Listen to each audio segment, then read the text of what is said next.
Ladies and germs and non-binaries, this show is what happens when advanced reefers get together at a trade show and talk a lot of smack and ask a bunch of questions and answer a bunch of questions. And that's what we're doing here. So we speak real frankly. We might cuss here and there. And so you have little ones or people that can't hear that, shoo them away. But if not, let's rock and roll.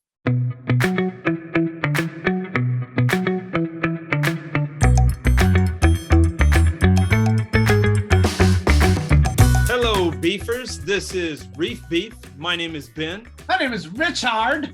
And today we have Huntur on the show. He's in South Carolina and he's thinking of starting an aquarium maintenance company. And we're going to talk to him about that. This show is brought to you by saltwateraquarium.com, but more on that later. Yeah. How you doing, Richard?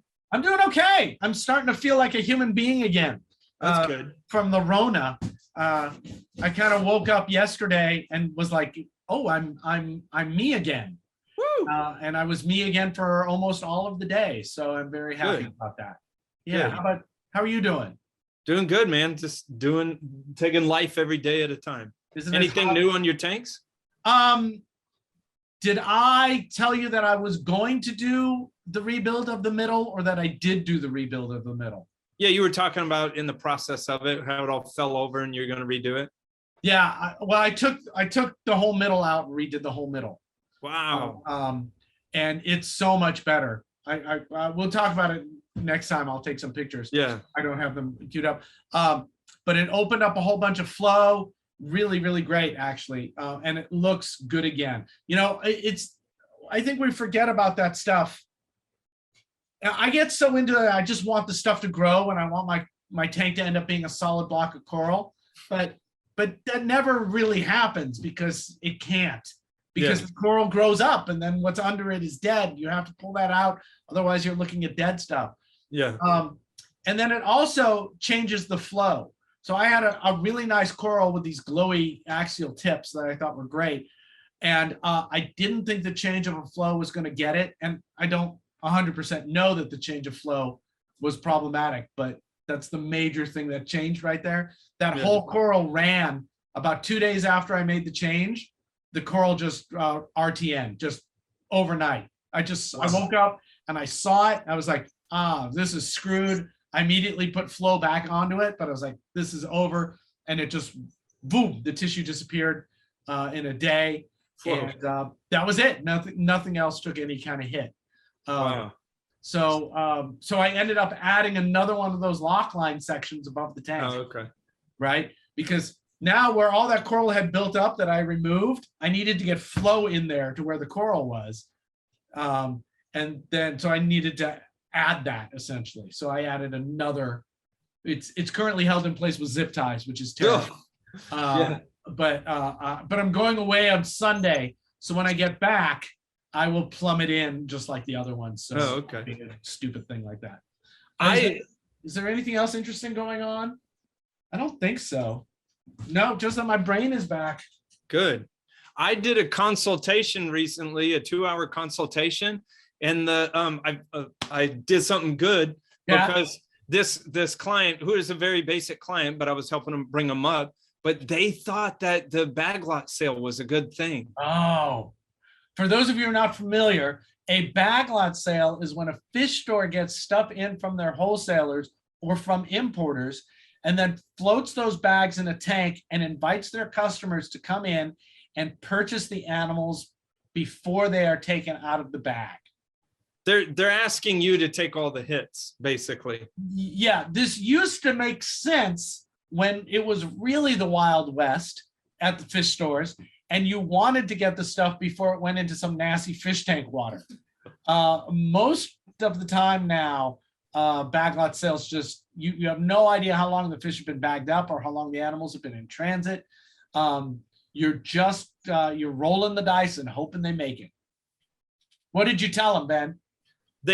I asked them where they'd gotten most of their fish because they had just gotten, the reason they brought me in is they just had their whole tank nuked by amyludinium, marine velvet. And I was asking them about their history of fish purchasing. And they said they got a powder brown tang in a bag lot sale. That's like powder brown tang bag lot sale. Like that's all you need to know. Don't ever do that. Yeah, that's almost as bad as designer clownfish bag lot sale. Yeah. Just asking for infections. Yeah. Brooklynella, here we come. That's really interesting. And put it on the list of things to talk about. But you know, what fish do we go? Oh, no. No. And what fish do we go? Yeah, okay. Yeah. We'll talk about that another time. We'll have a whole fish show. What we think about certain fish. So are they open to you? Are they thrilled that you were helping them not buy backlot fish anymore? Oh man, they loved it. But now they're even going to bring me in. Like they're too far away. They're in Pasadena, Texas. It's like over an hour from me. So I'm not going to go clean their tank, but they'll bring me in. The lady, it was a lady and a son, and they freaking loved me after that. And they want me to come in at like 4 times a year. What else is going on? Because we got a guest on today. Yeah. So we're ready. Let's go to Huntur. Yeah. So Hunter, you're from South Carolina? Oh, well, I'm originally from Georgia. I've lived in North Carolina, Alaska, and now I'm in South Carolina. Wow. Nice. I'm headed to North Carolina on Sunday. Oh, yeah? For some kite surfing out at the Outer Banks. So you do own a maintenance company in South Carolina? I am exploring the idea of starting one. Okay. I'm in the Air Force, so they promote a certain amount of people each year. This promotion rate was the lowest it's been, I think, since 2004. 16% of my rank is getting promoted. So I'm just starting to look at different avenues, really, and just try and see if this is something that I can supplement with and enjoy and kind of bolster my hobby with, but also kind of stay in the hobby and spread it throughout the community, really. So you're active duty right now? Right now, yes, sir. Very cool. I just got back from a but you- 6-month deployment from Jordan. I think we got back in May, first week of May. How I got started in this is when I worked at the Houston Zoo. So I basically had a job, but I'd already been doing this professionally at that time for like 5-6 years or so. But, Okay. you know, and I started a maintenance company while I worked at the zoo. So What year was that? there were 2001, 2002, 2003. Dude, I was doing maintenance in the late 80s. Yeah. So you suck it, Well, I mean, I'd already been Suck it, working you since big- the 90s. you big baby. I don't know if you know But this. you but quit. The I 80s, never quit. The 80s come before the 90s. Yes, but you quit. I didn't quit. You said you quit. In the 90s, you quit for a little while. Oh, You well, say you walked away. I went to college. It's kind of hard to have reef tanks in college. College is stupid. You were doing aquarium maintenance before I was born. Yeah. Let that one just sink in for a second. It was, and back then no one knew anything, so it was great. How old are you? Me? I'll Oh, turn him, Hunter. I'll turn 29 next year. Here in a couple Damn, dude. months. I want to be in I my look- 20s. I look old as shit though, huh? You have this to look forward to, and 20 more. No, you years. still look like a puppy. Yeah, we came back from that vacation. We just got back on Saturday, and I had to get a haircut before work. So I went upstairs and I shaved my head. And me and my wife are laying in bed that night, and I said, Megan, if we do that podcast and I'm on video, I'm gonna have a bald head. Like, Dude, I went bald from is having cool. a full head of hair, nice, just a whole beard. I said, I like to be bald. I might just shave laugh. bald one show. Maybe like 10,000 subscribers. That'll be something you can do. Yeah. I think 2,000 subs. Yeah. We wear capes. So 2001 subs. Then head. What kind of crap is that? We go from capes to like me shaving my head. One extra sub. I'm not cool with that. Smash like, share. Ben shaves his head. Beefers, do I shave my head or do I just keep going like heavy metal? Let us know in the comments. Let us know down below, blah, blah, blah.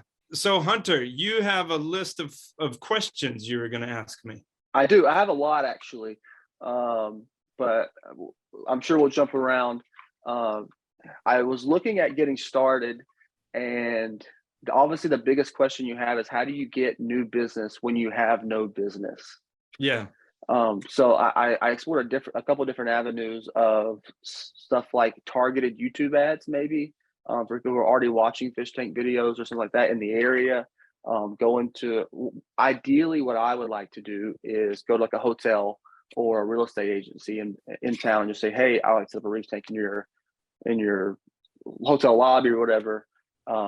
Would you be interested? So I guess the big question is, what have you seen as to be the most effective way, besides word of mouth, to earn a new customer?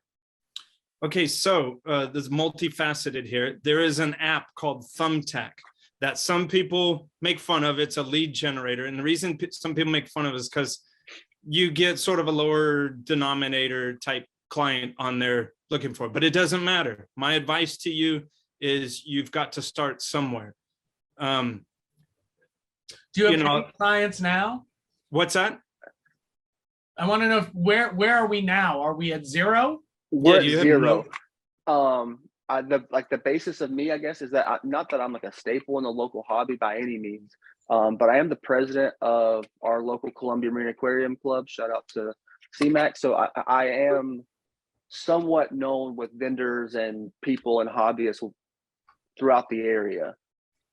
Okay. But from a business standpoint, we're at zero. We're establishing an LLC, getting liability insurance, step zero. I do have an opinion about this too that's sort of strange, because all the time when people start a maintenance company, I hear them talking about targeting hobbyists. But that's a tricky thing, because in reality, as you move forward, you're not targeting hobbyists. Right. I have a fair amount of clients that I term them pseudo hobbyists, because they're a hobbyist that ran into a brick wall, and then they reach out, to further them along. So that's why I call them a pseudo hobbyist. They started off as a hobbyist, but they want to hand the reins to someone. But what you don't want to get involved in is a person that's arguing with you about equipment and all that. That's not what you're there for. So you want someone that's gonna, that's just gonna turn into a client, and as much as possible, sit back and let you do your thing. Here's a good one, is if you have an extra aquarium, stuff like that. Now you would, boat shows, cigar shows, home and garden shows, stuff like that. They have these shows, and you rent a booth and you set up an aquarium. Don't set up a big old aquarium, but set an aquarium up there, make some brochures, get a table cover and all that, bring an iPad. This is like an artist, like a photographer, an artist. You're gonna have to accrue systems, so you can take pictures of them, of ones that you've done. And here at the beginning, it's tricky because I don't know how many pictures you have to do that, and you don't want to be dishonest. So that's a tricky thing, because some people would say, ask their buddies for pictures of tanks, but that's not your work. Yeah. For sure. So it's tricky. You want to be a wedding photographer, and they're like, cool, let's see the work that you've done. You have like 2 pictures, so that's sort of a conundrum to get around. Maybe you can even set up some tanks just to take pictures of them, try to expedite that along. But do you have local fish stores by you? We have 2 brick and mortar stores locally. We used to have a third that just recently shut down, but we have 2 that are about 45 minutes away. Do they do maintenance? They do. Well, one does. I know that one does at a steep rate, we'll say. Yeah. I don't think the other one likes to do maintenance. I think they try and stay away from that. They're mainly a coral only kind of shop. You could talk to the one that does maintenance and see if they can let you do some maintenance for them as an employee, or as a maintenance guy for them. That's a good way to start. And you could also talk to the other store and say, hey, I'm doing maintenance. If somebody comes in and asks, I'm available. You might, you'll have to play that out with the 2 stores to see how they deal with each other, and how the one feels about you doing your own maintenance on the side, if not through them. That's the easiest way to get into it. See, the tricky thing is I've been doing this since I was 16. And so I was learning how to do what I do on someone's dime for so many years. And I didn't start a business doing this truly until about a decade after being in the industry. And I like Rich's advice on that. That's interesting, the two facets. The one store that kind of doesn't like doing it, you could bring them a stack of cards. Now, I have done that so many times, and it eventually turns into a conflict of interest. Yeah. Because they're going to sell systems, and then they want someone to call you, and then, and then you get the system, and it's sort of like biting the hand that feeds you. You're happy that they gave you this client, but then they gave you a bunch of wrong setups, and that can be frustrating, but try to work that to your advantage. Yeah, I started by working at the fish store and then people asking for help. And then it was like, Okay. I could come out to your place. So yeah, the hardest part of any endeavor is getting your first clients. It's just, that's the hardest part of the whole thing. Are there any other aquarium maintenance companies or people where you live? Not really.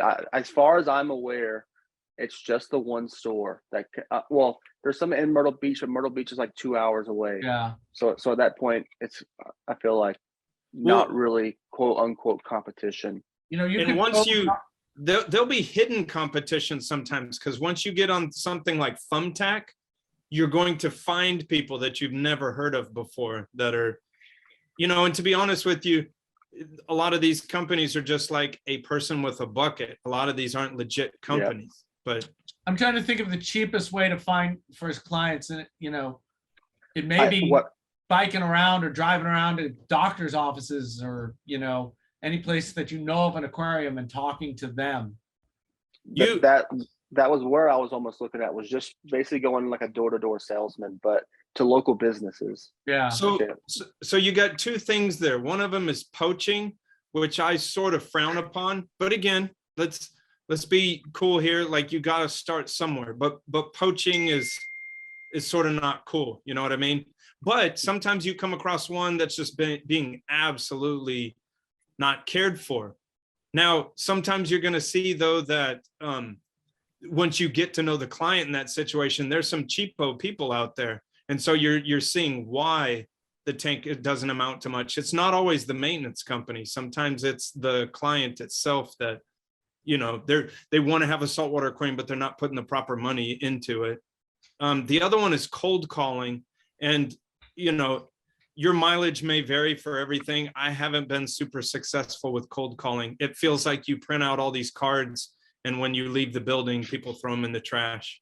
And I would say go do the cold calling for a little bit, because on the off chance you get something, I could sugarcoat, but that's not really how I operate. This is just sort of my experiences, that the way I've seen this. And when I play this door-to-door salesman scenario through my head, because there are ample availabilities throughout the town, is eliminating the barrier for the cost of entry into having an aquarium in their business. And is there a strategy to say, like for example, a hotel lobby, let's say, I don't think they're going to set up a 32-gallon BioCube. I think they're going to want something to relatively be a staple piece in the lobby itself. So a 6-foot and 8-foot tank, 10 grand, 12 grand. Like, how do you eliminate some of that barrier and incentivize a business to invest into it? That's tricky, because I've had this business since 2004, and I've gone up so many rungs, like where I'm past steps you're talking about. And if I was in those early days, you got to be careful. You mentioned earlier about setting up those free tanks, in someone's lobby. And I've been in so many of those situations, and on balance, for me, there has been some that have been very fruitful, but on balance, most of those relationships have not been fruitful and have been real frustrating. Because when you have a free tank, you'll just have days where you're supposed to go over there, and it's like, man, I'm not getting anything from this tank. But you have this self-talk, and you go do it because you're like, well, this is how I'm trying to generate leads. But if you go through 6 months and no leads, you start getting sour on the deal. So that can be frustrating. Lowering the incentive in the beginning, I would say that, you should probably cut your profits to very close to, and someone might argue with me on this, but, damn near never paying for a tank. I don't believe you should pay for a tank for someone to have it, but you know, cutting your profits way down just to, if someone will, you know, you'll have to feel that out to someone, at least get a system. But you got to be careful with that because it's a business and you're in a business to make money. So you have to be careful not to slit your throat right off the bat with just giving things away. When you're going to set up that first tank or first 3, is there any bit of equipment or supplies that you would have wished you thought of well before or had splurged on in the beginning? I couldn't splurge in the beginning because I did it all off of a shoestring budget at the very beginning. And I used a lot of hobbyist grade equipment, you know, gravel vacs and this or that, pumps and everything. I have made a lot of equipment on my own over the years and then discarded it after a while. But I think you find yourself getting to where you're using bigger diameter hoses for removing stuff, larger pumps to pump stuff around. You know, you really shouldn't be, in the long run, shouldn't be working with hobbyist grade equipment, because when I go into a client, I want to do 2 things. I want to do a good job and I want to do it quickly.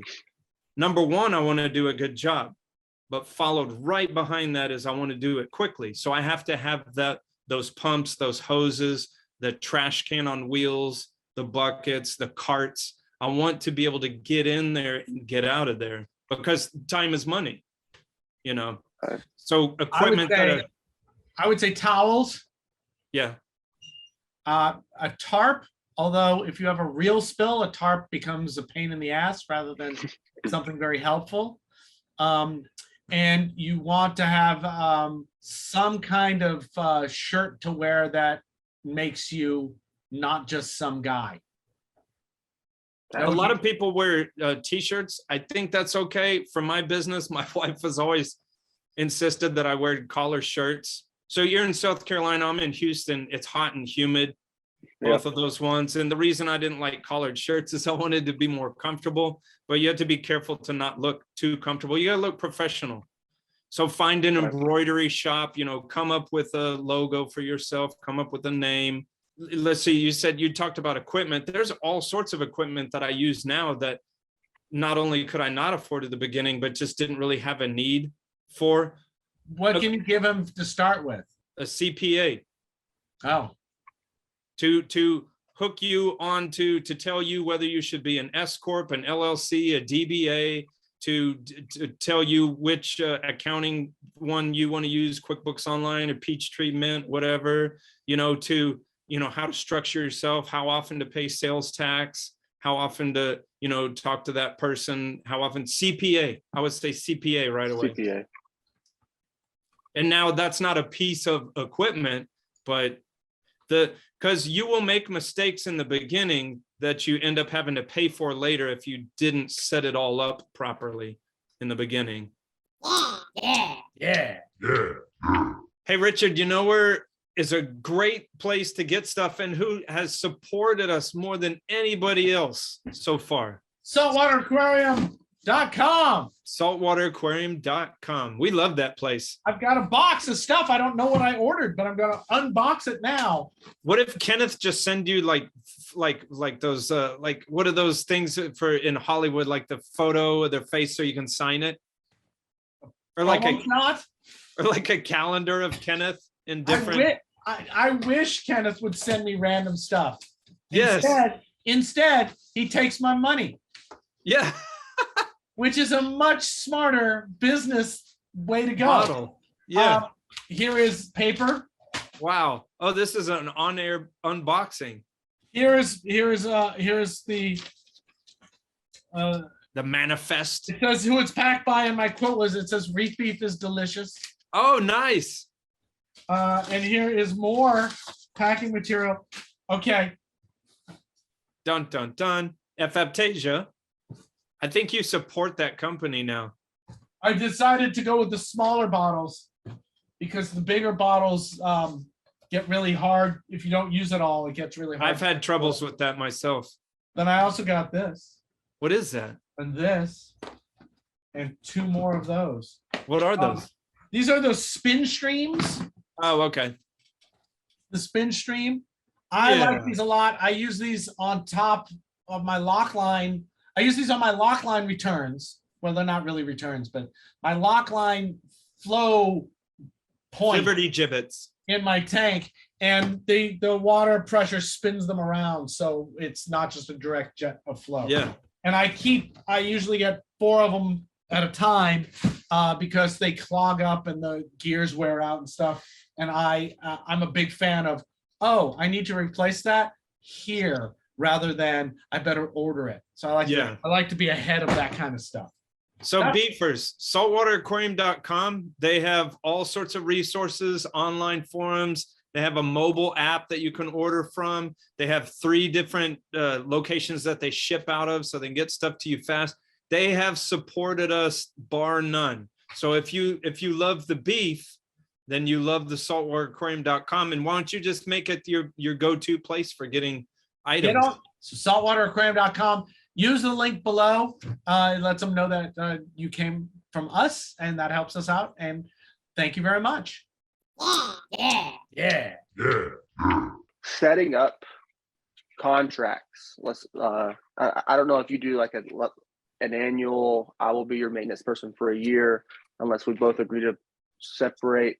Do you prefer to structure your payments in a way where you're itemizing a lot of things, or are a lot of things in just kind of included in your maintenance visit? I don't like to include very much in my maintenance thing, because then I'm turning around and eating into my own profit. So I like to a la carte, and people, I even, when it's a saltwater client, again, my clients aren't hobbyists. I sell them everything. So I sell them the salt. I leave the salt at their place and I use it there. Now I make RODI water at my place, and I bring that in the back of my truck in a horizontal rotomold tank. And so essentially there I'm giving them the fresh water, but then that's, wrapped up into how much that I charge them. The beginning of that question you asked me. Do you itemize things for your contracts? Okay. Is there a set timetable where you're the maintenance guy? No ifs, ands, or buts. My thing that I've always done, and I because a lot of this stuff, and it might sound goofy, but I just sort of do it and pardon the expression here, but like a gentleman's agreement. I have never done yearly contracts, because if you don't like me and my service, then here's another way to look at it. I predominantly deal with very wealthy individuals. And if they want to fight in court, what chance do I have? So, hey, you signed my little contract I made on my computer. They have lawyers on retainer that would eat you alive. So some of those contracts don't matter. And I like I said, I've always been sort of against that, lock you in yearly contract, like I'm a giant company. I'm not AT&T. I can't lock someone in if they're rich and they don't want to be locked in. That's useless in my opinion. Rich, what do you think? Contracts can be a two-way sword, and it depends on who you're dealing with. And I think when you're just starting, you just want the work. Yeah. As far as a contract would go, for me, would mean if you wanted to either do it through email and then archive the email, or if you wanted them to sign something like, I'm going to your house at this address, I'm cleaning this aquarium for this much per month, just spelling out a contract, spelling out what you're going to do. Yeah, for that's them. that's what I do with clients here who are renting tanks from me, and I just talk to them about what they want, and then I put together an email and say, okay, this is what we discussed, and payments will start. I'll start sending you invoices on this day, and then I send them an invoice every time I want them to pay me. So I think you do the contract without the contract. You definitely want to summarize what you've agreed to, and you want that in writing. But I think possibly, it also changes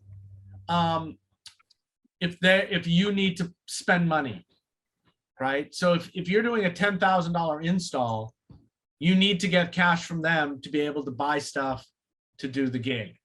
And I would recommend that you absolutely do it that way. Do not outlay cash for anybody. Even though it seems convenient and it often works, eventually that will bite you somehow. I'm actually dealing with that a tiny bit right now. Yeah, Hunter, but I knew it was I knew the risk when I was doing it. Just summarize it in an email, send it to them, so you're not a text, an email.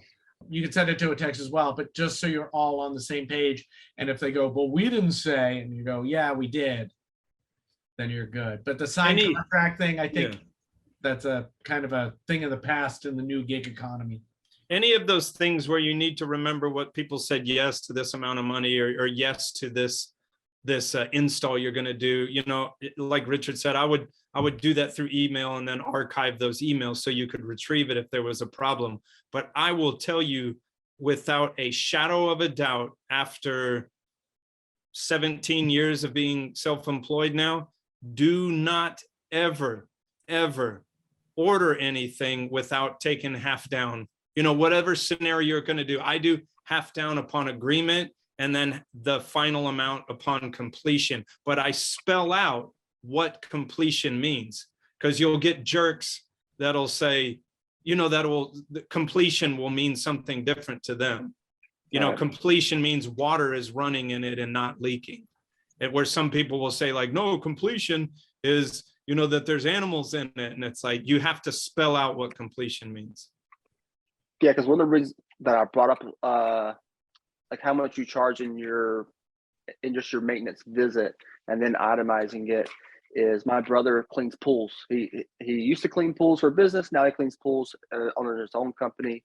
And so he cleans my mother-in-law's pool. And at one point, he went from charging $50 a week to now he's got to start charging for chemicals, and he's buying his own stuff. So it's getting expensive. Yeah, no words, no nothing. Just went from $50 to $95, and you can't do that one visit. And so there wasn't like a, hey, I'm going to test your aquarium. It's gonna cost me $5 to do this. I'm going to charge you $5 for that. I'm going to do a 30-gallon water change. So 30 gallons of salt is this much. So for me saying, if you charge me $75 to come to your house or come to your hotel, I'm going to do a water change. I'm going to test your water. Anything past that, here's an estimate of what it'll be. And before I do it, I'll get an agreement.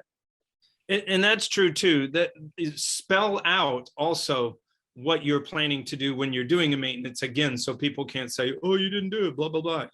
Hopefully you don't run into clients like that, but Lord knows if you're doing this for years, over the years, you will run into some very interesting people. I've been through so many scenarios like that with just weird stuff. So spell out, what you're doing.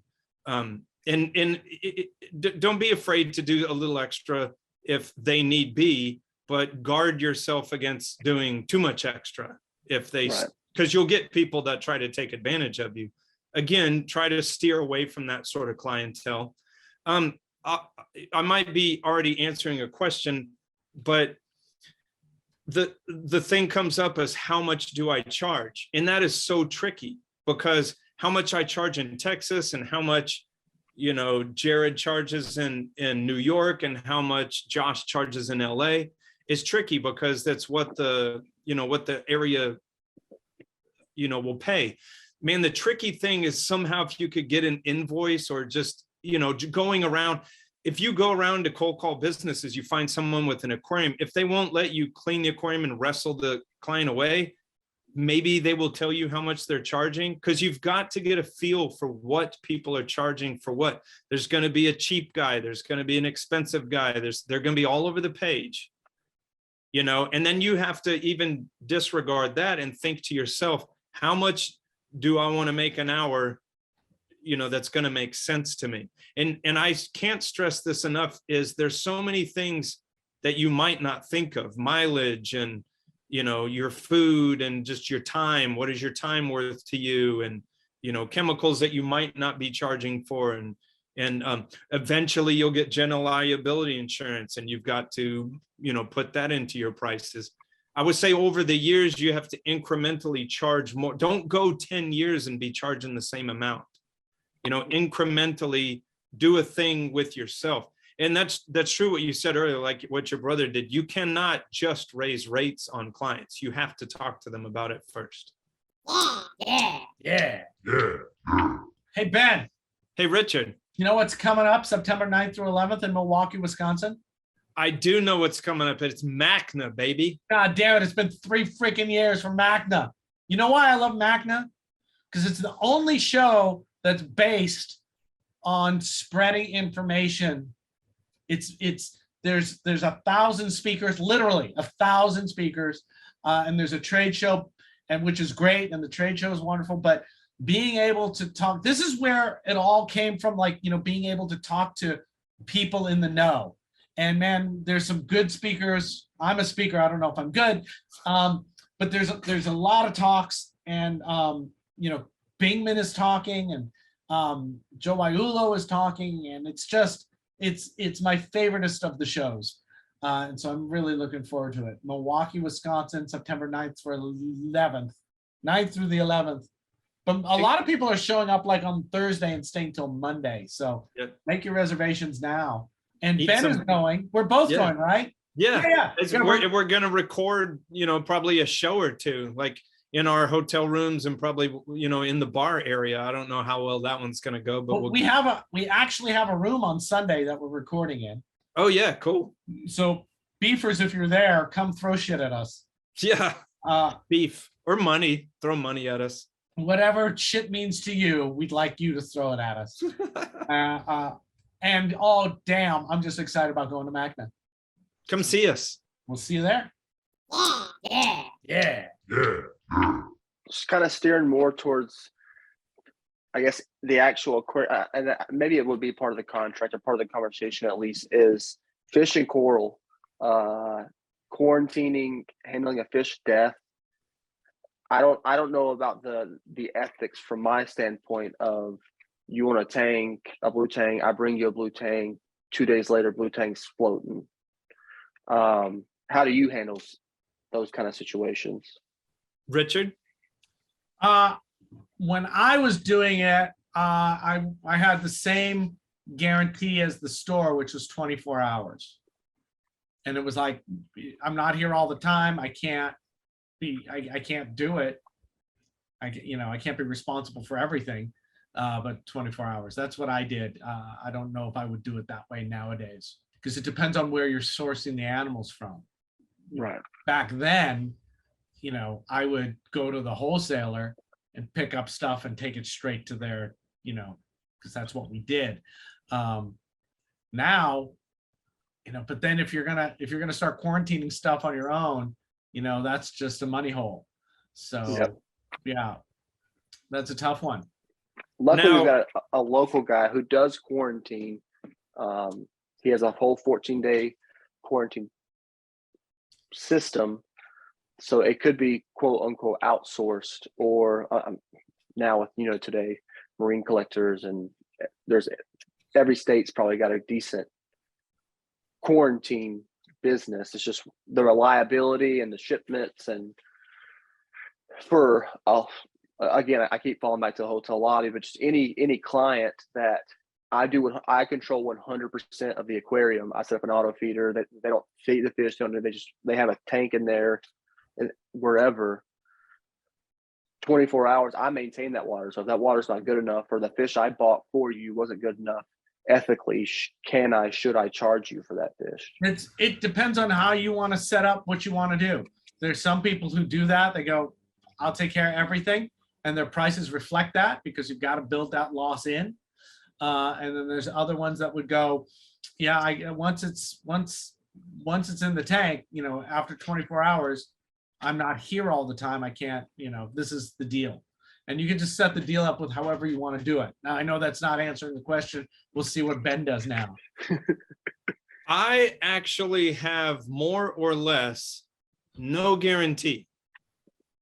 These are fragile animals. I let the client know when I first get the client.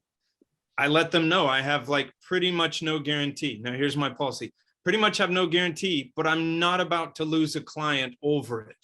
Now, in saying that, most of the time, my clients will be understanding, oh yeah, we had that information, we had that talk, you know, okay, because I give them a spiel at the very beginning when we get to that part. It's like, hey, concerning livestock, I don't really have a guarantee. but you know, if there's some big issue, please talk to me about it. I'm sure we can reconcile it out. We can figure something out, whether you gave them discounts on something or this and that. But my feeling is that we work around very fragile ecosystems. And if I'm to guarantee like all this fragile stuff that goes into your tank, you won't even be talking to me because I won't even exist after a while. It's just, you can't do that. The nature of these animals is that they're hard to keep. If they weren't hard to keep, everyone would be doing it. Animals die. I do my best to mitigate that, but it's going to happen. I've had situations where a customer got super upset about something. Hell, we put this on one of the shows a while back, and the customer like basically called me and said, you know, that was it, you know, no more. And so I had to contact him, and I was like, I don't understand, why'd you just let me go? And he's like, well, you put a bunch of stuff in and it died. And I said, well, let's discuss it. Like, certainly you don't have to fire me for this. And he was like, you know, I guess it caught him on a bad day. But luckily he was being rational, and he was like, well, okay. And I said, sir, I'm not gonna lose a client over this situation. Let me just get you, you know, I'll give you some free corals, which, hey, this is no trade industry secret, but I have so many reef tanks out there and I take clippings all the time. I can just get clippings of corals for free. I filled that guy's tank up, you know, with a bunch of free corals. He got over it, you know, and now to this point, that was months ago, and I've put thousands of dollars in the bank from him, you know. So again, maybe jump into another question here, but in my opinion, a big tenet of your business is communication. It is one of the most important things you can do, from the price of things to you did extra work, you're going to charge, to I accidentally spilt water on your floor or knocked over a vase, to this is how I handle, you know, everything with a client.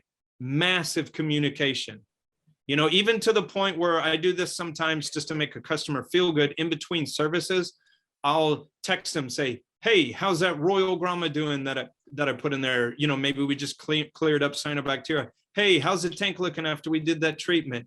You know, because they get to where, oh, they're thinking about me, you know, and that's good to do. Let them know you're thinking about them. Stay engaged with them, communicate with them. On the train of water on the floor and emergency situations, is there any safety precautions that, like for me, I have an Apex, so I have 100 leak detectors everywhere throughout my, but are there any special safety features that you prefer or are like a staple around your service accounts, especially in high dollar areas?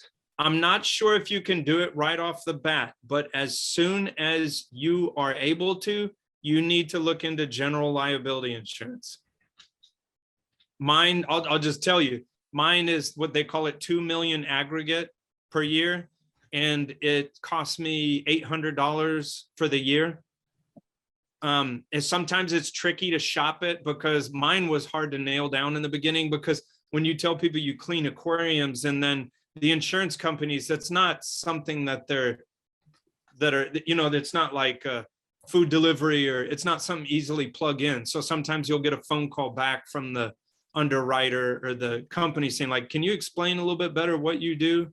And then they can give you a number, but it depends on your market. Because I had one insurer one time asking me if I was like SeaWorld.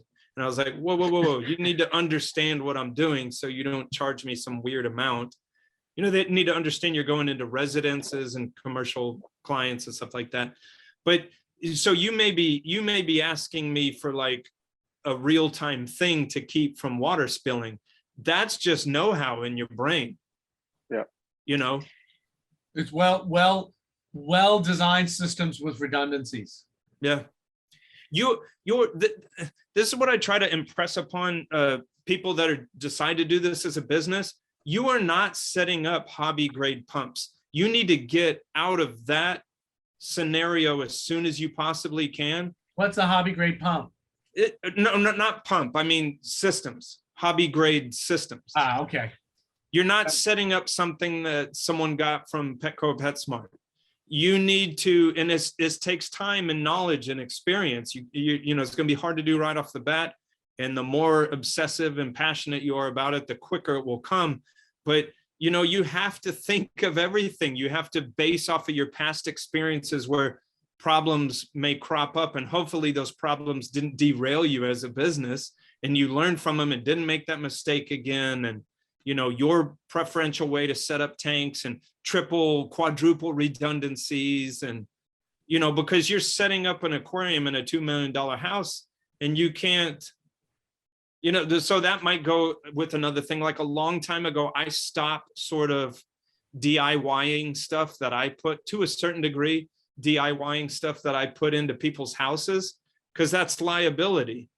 If it's got your name on it, figuratively, then it's your fault when something happens. So are you saying that, so for a custom aquarium down to a sump room or down to a sump, are you outsourcing that plumbing? No, none of that. I'm doing all of that. And that's a tricky thing, what, you know, where you get all this experience for doing all this stuff. You know, I didn't outsource anything because that just felt like money out of my pocket. Now, I guess I could say I was absolutely obsessed ever since I was a kid with all the details. And that road leading from where I was then to where I'm at now, there was like a million ways I could have gotten sued, gone bankrupt, anything. It's a trail of tears, blood, sweat, and tears.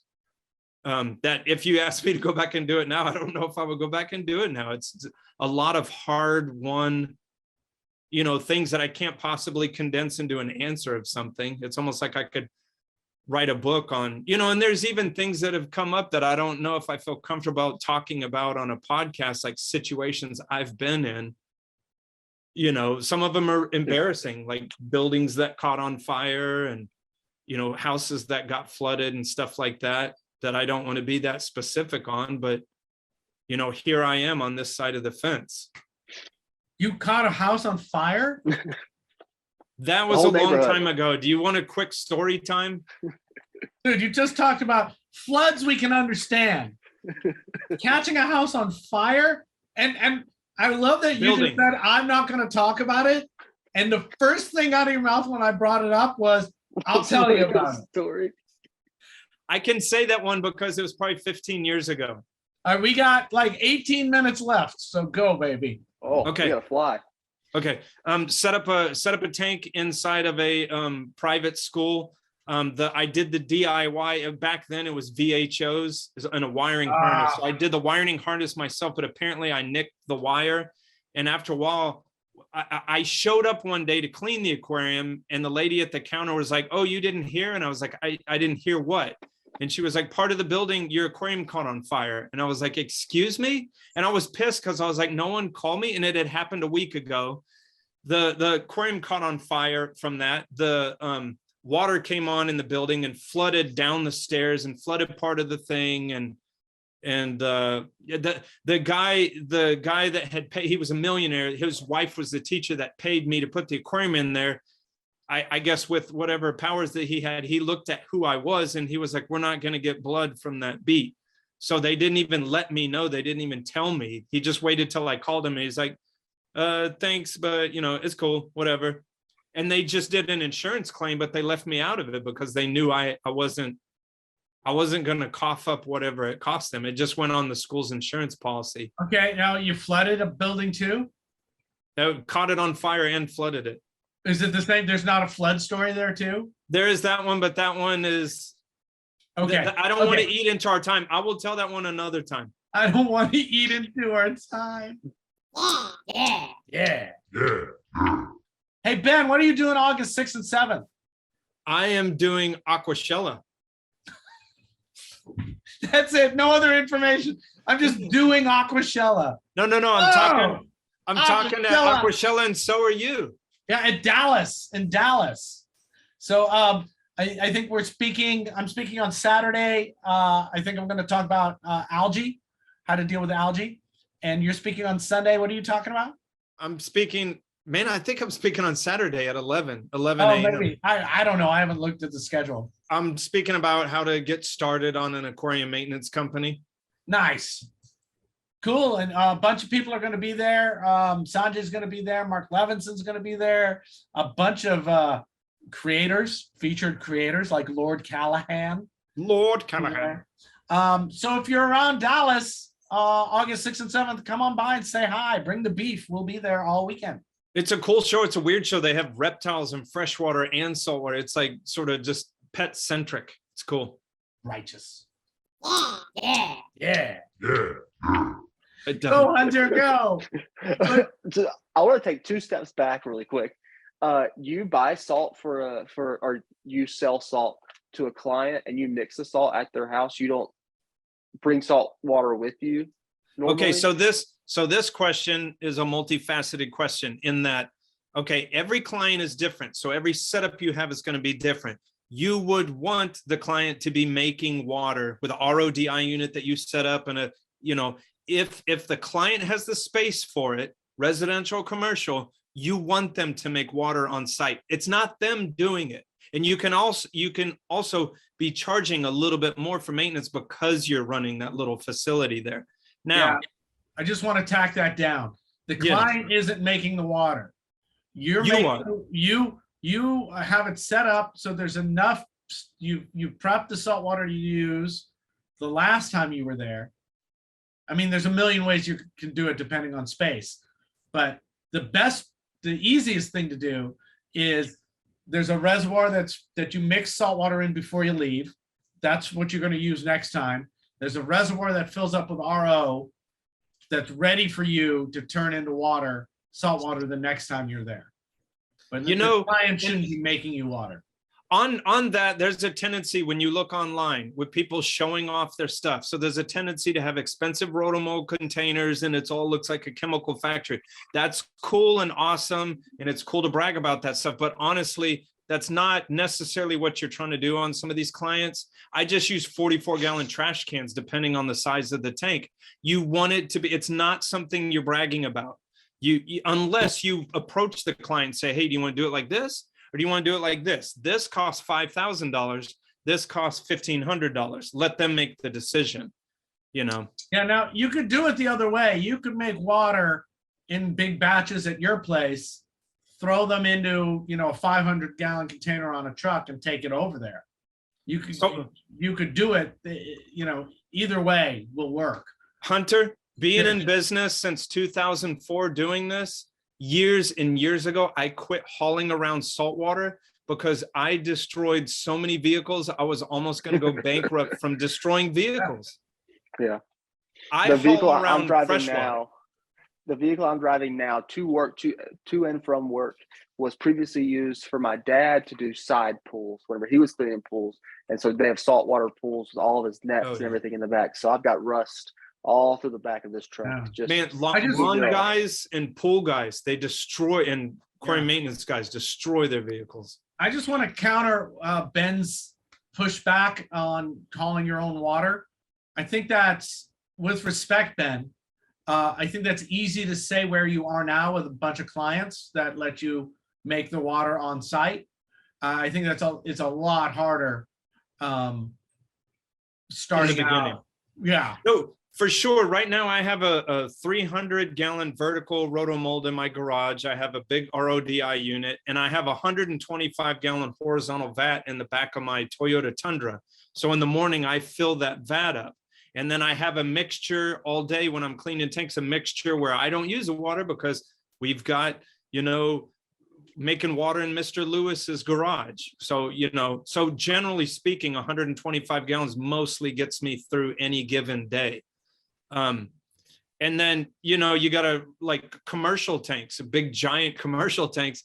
You can't possibly be trucking around that much water. So anytime those sort of situations, let's say you're setting up a 700-gallon aquarium in a commercial place, they've got to be talking about water storage there because you can't possibly haul around that type of water. Well, you can. Bob does all the time. He brings Did you charge for it? Yeah, of course I could just rent a U-Haul every Saturday and drive over there with a bunch of water. Yeah. Yeah. So you got the business, you got the tank set up. What's the biggest reason a client lets you go? And is there, over the past 17 years, what have you changed to combat that reason? So if you're asking that on a personal level, my personal history, I was about to say a bit ADD, and Richard's going to laugh at me. I'm very ADD, and I have had issues now and then of letting invoices stack up, and people get pissed when you do that. And it doesn't even make any sense. And I'm sort of like on the air admitting like one of the faults that I have, which is, letting an invoice stack up to like 3 or 4, and then you submit like a $2,000 bill. And yeah, then you're the asshole.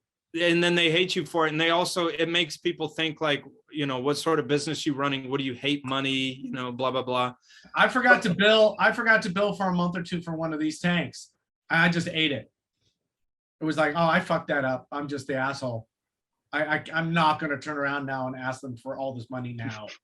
I blew that. So yeah, I mean, so that's why I say get with a CPA and get with an accounting program, even if you had like 1 or 2 clients where you could pretty much do that on paper, but it doesn't matter. Like just get QuickBooks Online and start doing it like that. It tracks your mileage and tracks everything. You can make an invoice right there on your phone. I'll go into this real quick. My problem traditionally had been, I wake up in the morning, I get everything ready. I go clean tanks all day. Then I get home, I have 3 kids. They want me to cook dinner. They want me to wrestle with them. I put everyone to bed. I'm so tired. I have one eye open and I'm trying to remember, what did I put in Larry's tank and what did I do this and that? And that's not the time anymore. That's not the time anymore because I'm falling asleep making invoices. And then I'll say, I'll do it in the morning. What happens in the morning? I wake up, I clean tanks, I come home, I cook food, I wrestle with the kids.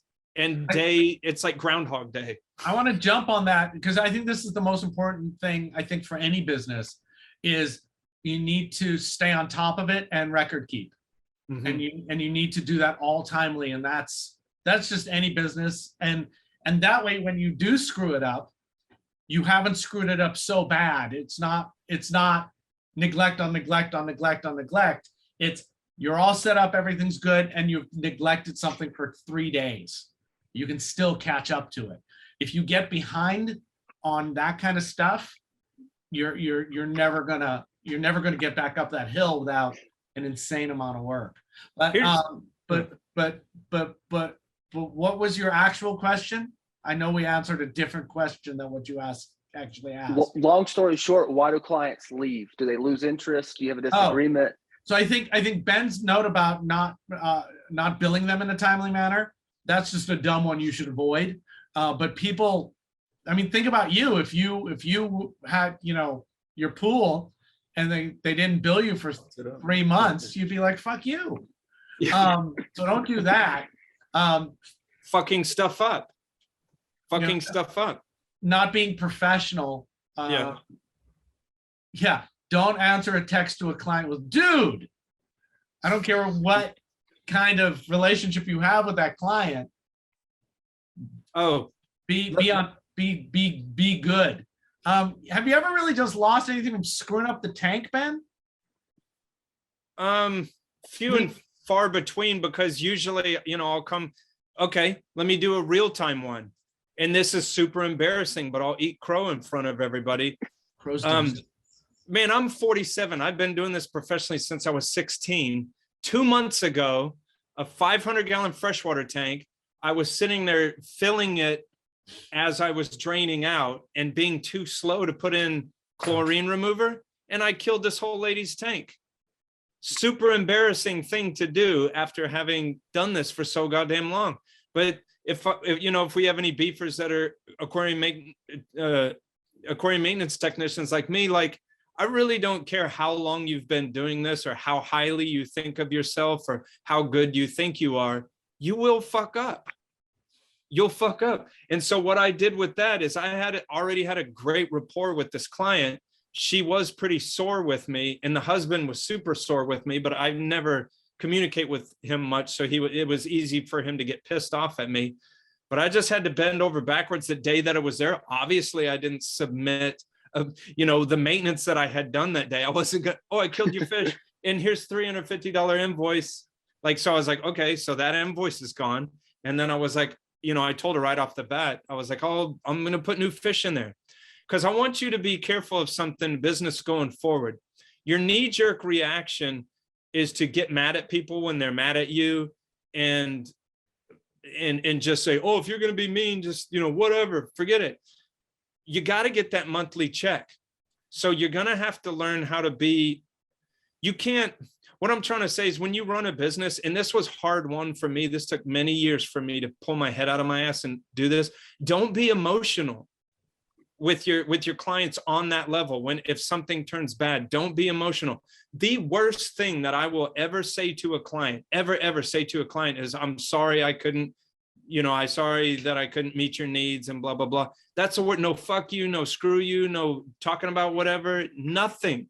If a client dresses you down and cusses you out, the only thing you say is, don't ever get in a text argument with a client. Don't put something down in writing that they can share on Yelp. Never do that. Just don't do it, period. Yeah.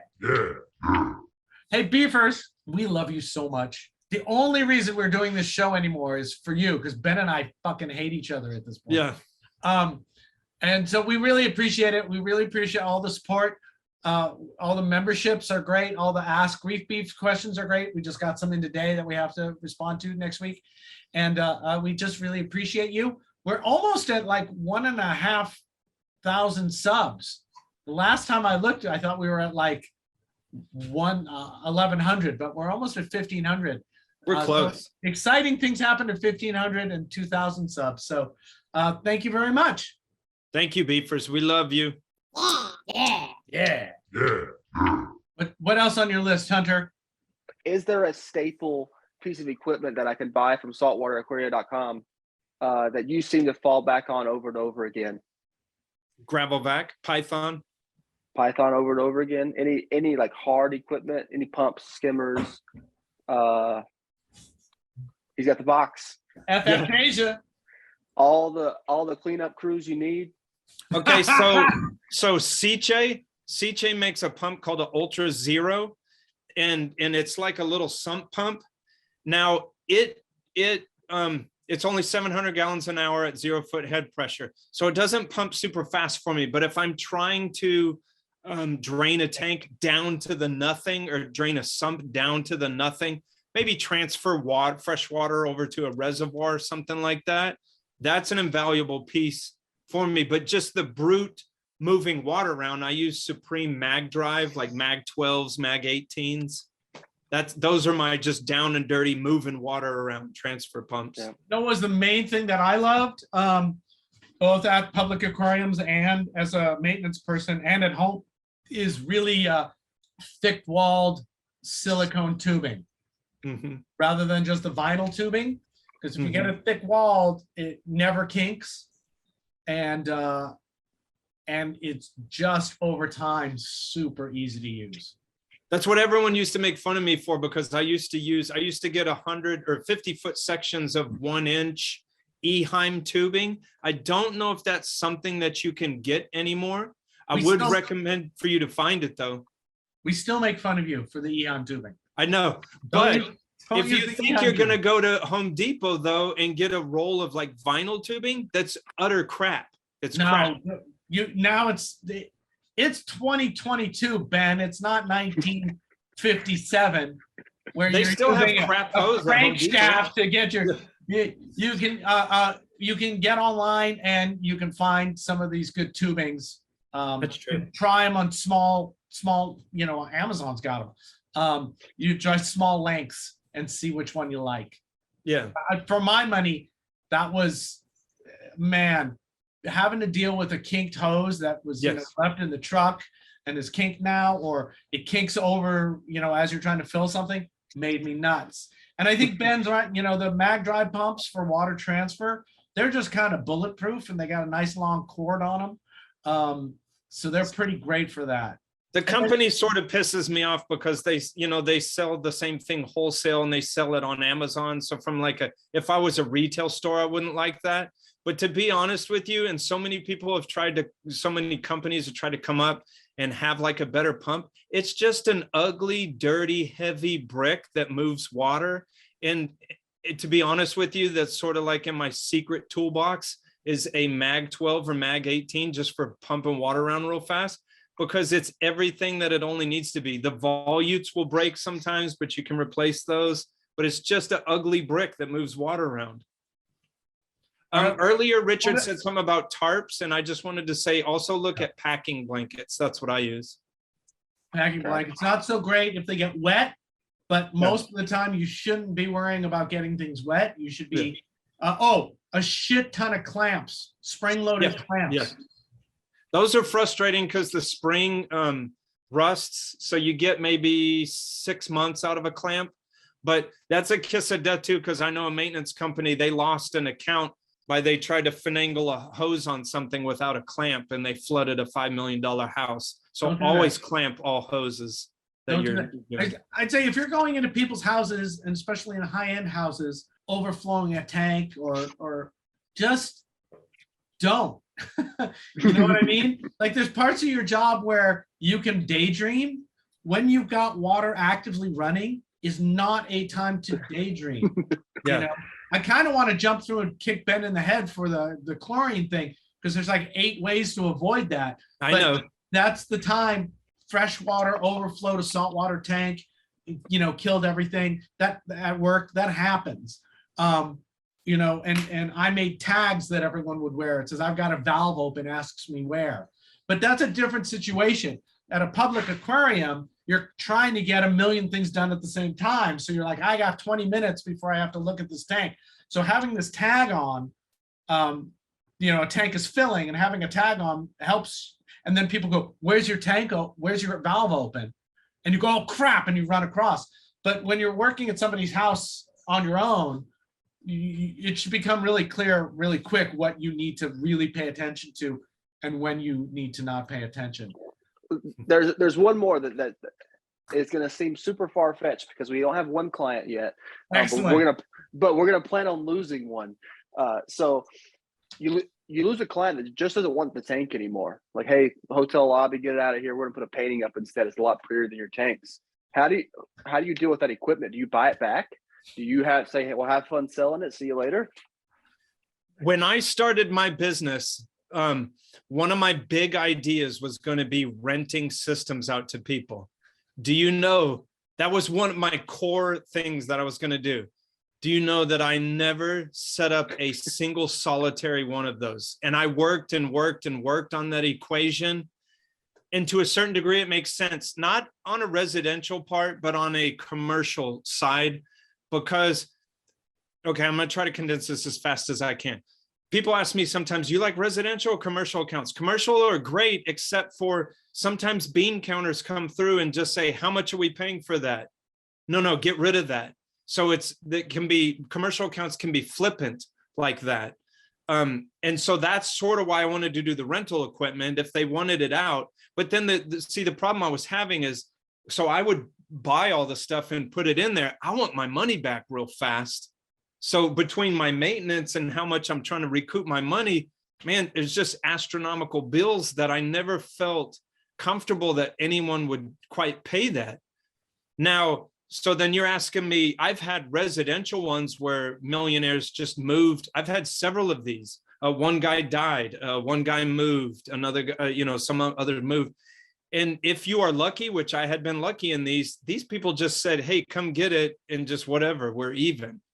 You know, they just gave me the stuff. Hey, if you would just come get this out of here, you can have all the stuff. I don't care. Do not buy used equipment back. In most situations. Finally. Yeah.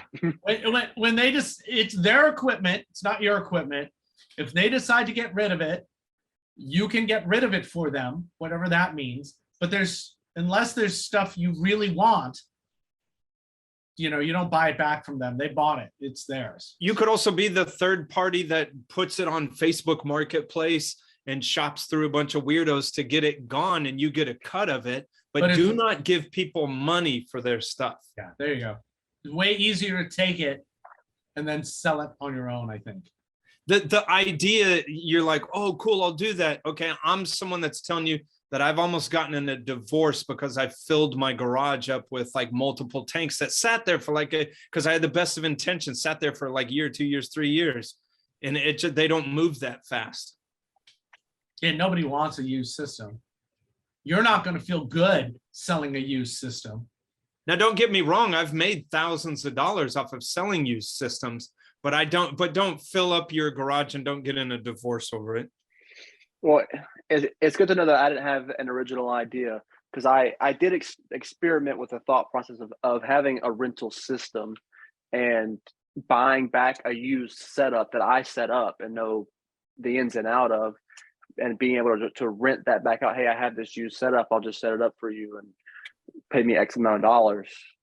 I'm sorry to interrupt you, but like, I think you could I still feel like you can pull that off on a small scale. But when you're talking about giant tanks, that just becomes silly. Right. Every time you move a tank, you're taking a risk. So there is a company, and I don't want to steal anyone's fire, but there's a company that's really smart. They have aquariums on wheels that they cut deals with a hospital with, and it just has like a saltwater insert and some simple saltwater fish. And people that are like terminally ill and stuff, they have a deal where they can, like, it's like one of those enrichment things where they wheel an aquarium and someone can be, at peace while they're very sick. That's a thought. Yeah. Now the thing is, I'm all for that. I'm all for, you want a tank temporarily, I'll set you up a tank temporarily. The problem I find with stuff like that is people are not willing to pay what it costs. Yeah. And then you end up being buried by them, by nobody actually wanting, because a temporary tank should cost more than a long-term tank. Right. And it's going to be rare to find somebody who understands that and will pay you for it. I think one of my biggest pieces of advice is it's tricky here in the beginning, but know your worth. When you're trying to get new clients, and so you have to dig into the bottom of the barrel here in the beginning, unfortunately. But as you climb the ladder, you do yourself more harm than good. Everyone that calls you on the phone, you don't have to sell them something if you don't feel comfortable with their personality, with how they're talking to you, all this stuff. Like cheapos, you get cheapos all the time. I think I only close on like 5% of any communications that come my way, just because, these people, oh, I didn't know it cost that much, or, oh, that's too expensive. Or, like I said here in the beginning, you need to just accrue some clients. So you need to be a little wishy-washy on that advice, but as quick as you can, you need to switch gears to where you have a floor level of stuff you're willing to deal with. And you're never an asshole about it to the person. But, like, let's say your rate is $100, someone just sends you a picture and you say, yeah, I clean that, $100 a visit. And like, oh, would you do 70? Don't, feel it case by case, but don't go down what you say your amount is. Don't do it. Because they're showing you right off the bat sort of that they're chintzy and they can't quite afford it. And don't get involved with someone like that. It's not a rude thing. It's just people want to take from you. Don't let them take from you.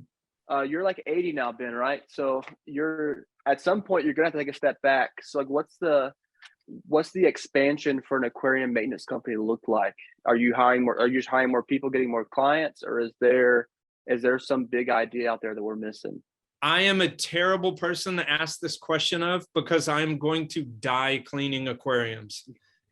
I have been in business since 2004. I've had two employees during that time.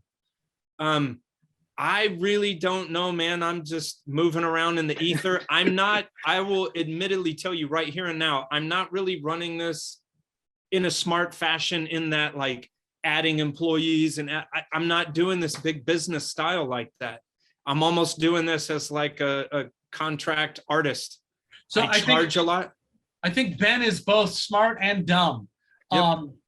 And the smart thing is the same thing as the dumb thing. He knows what he can handle.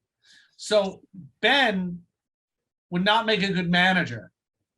And so what happens if you go to expand Ben's company, now he's a manager instead of doing the work. And that's a whole nother ball game. So I think if you are not a manager, find somebody that you can hire or bring on that will help manage all that stuff, or an administrative assistant at the very least for that kind of thing. Yeah, I've watched a lot of business content where it says you reach a certain point where if you double your rate and you cut your business in half, you still get the same amount of money. Yep. So it's whether you hire more people and keep the same rate and make more money, or you double your rate and you don't hire the more people, you just have less accounts and make the same amount. And so And sometimes when I think what you're going to do, one of the things that broke up my first juggling partnership was exactly that, where I said, let's double our prices. And he said, well, that would mean we do half the work. And I went, uh-huh.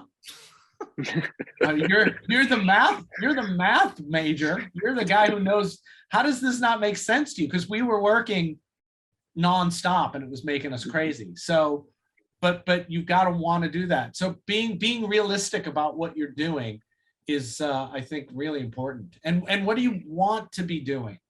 You know, Right. Do you want to be managing people? Because that's a skill and hard. And are you set up for it? Do you know how to do that? Or do you want to just kind of keep it small with enough money coming in? You know, most businesses, I'm sure you've seen in the videos, most businesses fail before the first year is over. So you got all of that shit that those people are telling you about already. So I'm glad you're looking at that stuff. Most people who set up a fish business go, I'm just going to set up a fish business. Yeah. Well, and you get from the more business savvy people, you get that saying, you know, does your business work for you or do you work for your business? So I'm fully aware that my business completely owns me. It's not the other way around. So a smarter business person than me, you know, would be building an empire. But, you know, no matter how down I get on myself, there is sometimes though, when I look at those other, you know, a little bit bigger companies, and I can't stop to think that they're probably putting about the same amount of money in the bank as I am, but they're dealing with a whole lot more. You know what I mean? Yeah. But it's a careful balance of figuring that out. You know, again, I say the same thing with cleaning aquariums. Do you want to clean a couple like multi-100-gallon aquariums, or do you want to run all over town cleaning 10-gallon aquariums? Yeah, I mean, I'm not cleaning 700-gallon aquariums every day, but I love my aquarium maintenance. But I thoroughly enjoy the idea of setting up a 700-gallon system and setting up a 1,000-gallon system, and then saying, "Hey, employee, here's our new system that we're going to service." I think down the road, if this all pans out the way I hope it does, I spend a lot of my time designing systems, and then the people that I manage servicing them. It's a whole ball of wax. Keep us posted. Thanks for coming on and talking with us about it. I hope it was helpful. Thanks for having me. Yeah, I hope it was helpful for you, and let us know how it goes, and we'll talk with you soon. Thank you, Hunter. I appreciate you guys. Have a good one. Thanks, man.